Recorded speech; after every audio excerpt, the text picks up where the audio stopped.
জিয়ান জিয়ান দেখে যে লিংশাও একটি স্যুটকেস নিয়ে অ্যাপার্টমেন্ট থেকে বেরিয়ে যাচ্ছে। সে ভয় পেয়ে যায় এবং ভাবে যে লিংশাও হয়তো সিঙ্গাপুরে ফিরে যাচ্ছে। সে দৌড়ে তার পিছু নেয় এবং তাকে প্রশ্ন করে। লিংশাও তাকে আশ্বস্ত করে যে সে কোথাও যাচ্ছে না, বরং সে আগের ভাড়াটিয়ার ফেলে যাওয়া কিছু পুরনো জিনিসপত্র ফেলে দিতে এসেছে। এটি দেখে জিয়ান জিয়ান স্বস্তির নিঃশ্বাস ফেলে।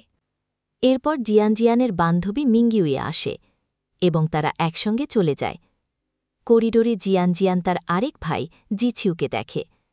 জিছিউ ফোনে কথা বলতে বলতে অন্য একটি ফ্ল্যাটের দরজায় দাঁড়ায়, যা দেখে জিয়ান জিয়ান কিছুটা অবাক এবং চিন্তিত হয়। কিছুক্ষণ পর জিয়ান জিয়ান যখন বাসে ছিল, তখন তার বান্ধবী তাংছান তাকে ফোন করে কান্নাকাটি করে জানায় যে জিছিউয়ের একটি মারাত্মক দুর্ঘটনা ঘটেছে।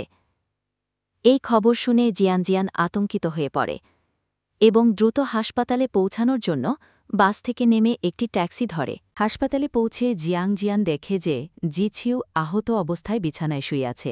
সে কান্নায় ভেঙে পড়ে।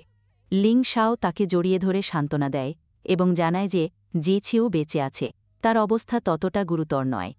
তখন জানা যায় যে তাংছার আসলে মজা করছিল। জিছিউ ঘুমের ওষুধ খেয়ে বাইক চালাতে গিয়ে একটি গাছের সাথে ধাক্কা লেগেছিল, যার ফলে তার সামান্য কনকাশন হয়েছে। লিংশাওয়ের বাবা, যিনি একজন পুলিশ অফিসার, তার ছেলের অনিদ্রা নিয়ে চিন্তিত। তিনি লিংশাওকে জানান যে তার মা ফোন করেছিলেন। লিংশাও তার বাবাকে জানায় যে সে তার মায়ের কাছ থেকেই নিজের চাকরি এবং স্থায়ীভাবে ফিরে আসার কথা লুকিয়ে রেখেছে, কারণ সে চায় না তার মা দুশ্চিন্তা করুক। অন্যদিকে তাংছান তার বাবার সাথে রাতের খাবার খাচ্ছিল। তার বাবা তাকে একটি স্থিতিশীল চাকরির জন্য চাপ দিচ্ছিলেন এবং তার মায়ের মতো তার স্বপ্নে সমালোচনা করছিলেন। তাংছান জানায় যে তার মা তাকে নিয়ে লজ্জিত, যা তাকে খুব কষ্ট দেয়। হাসপাতালের বাইরে একটি বেঞ্চে বসে 3 ভাইবোন একসাথে মিষ্টি আলু খাচ্ছিল। তারা তাদের শৈশবের স্মৃতিচারণ করে এবং বর্তমান পরিস্থিতি নিয়ে কথা বলে। জিছিউ ইংল্যান্ডে তার একাকিত্বের কথা বলে, আর লিংশাও জানায় যে শহরের আলোই এখন আর তারা দেখা যায় না।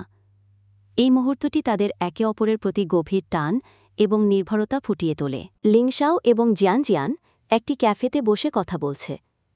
লিংশাও স্বীকার করে যে তার কাউকে ভালো লাগে।